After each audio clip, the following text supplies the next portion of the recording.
y'all what's up. It's Friday, so I'm gonna keep it black, but I'm gonna keep it brief. Hey man, shout out to Travis Hunter. Travis Hunter is a young black boy from Collins High School in Sewanee, Georgia, who was ranked as the #1 overall football recruit in the country and made history this week by committing to THEE Jackson State University, playing under the tutelage of THEE Deion Sanders over Florida State, Ohio State, and the University of Georgia. And for those of you who know nothing about football, it's me. I know nothing about football. It is unprecedented for the #1 top recruit, most sought after athlete to pick an HBCU. It was even more so surprising to the people because Florida State had been courting Travis for 2 years with intent to marry. And at the very last minute, my man said, no, PWIs, I'm gonna go be with the blacks. It's giving black boy joy, it's giving black excellence, it's giving reach one, teach one. And why are we talking about football on our last Friday of the year? Because the whites are mad and their desire to commodify black bodies is showing. Of course it is. You just gonna skip past that like you didn't just say last Friday of the year? The people are saying he was very, very disrespectful to the other schools. They mad because he tossed the other hats to the side and said who wasn't for him. He didn't have to do all that. He could have just respectfully declined. He could have,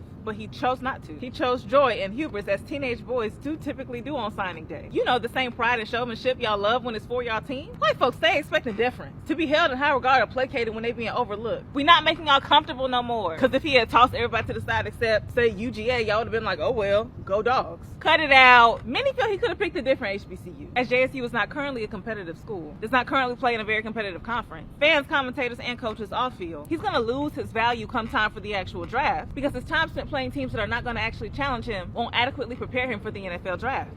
So their disappointment in his choice is based solely off an idealized reduction in dollar amount that could have been attached to his body had he went to a white school, and not a winning school, but a white one, because Florida's record was 8-13 last year while JSU's record was 11-1. We're already very familiar with the similarities between football and Western slavery. It's not even that deep. Correct. It's right there on the surface level, plain as day. The very first episode of Colin Kaepernick's Black and White on Netflix illustrates the parallels between the combine and the auction block. A literal field of majority black boys are judged based on their physical capabilities and then sold to the highest bidders. Literal owners of teams. Can we call them something else, or do y'all really just not care? And while coaches and owners bank on players' ability to continue to execute high levels of performance, players are subjected to life-threatening conditions every game, the possibility of getting CTE, but are still expected to play because old Massa still gotta make his money. And while critiques of how Travis's decision could impede on his ability to make the most out of his career are valid, Travis is not stupid. He made an intentional decision as a rising cornerback to not only be trained by the most decorated cornerback in history, but to join Deion Sanders in creating space for top athletes to attend HBCUs. Travis said, and I quote, "I am making this decision so that I can light the way for others to follow and make it a little easier for the next player to recognize that HBCUs may be everything you want and more. Something, something, something. And I can't wait to welcome the next class of top athletes into the family of HBCUs." Come on!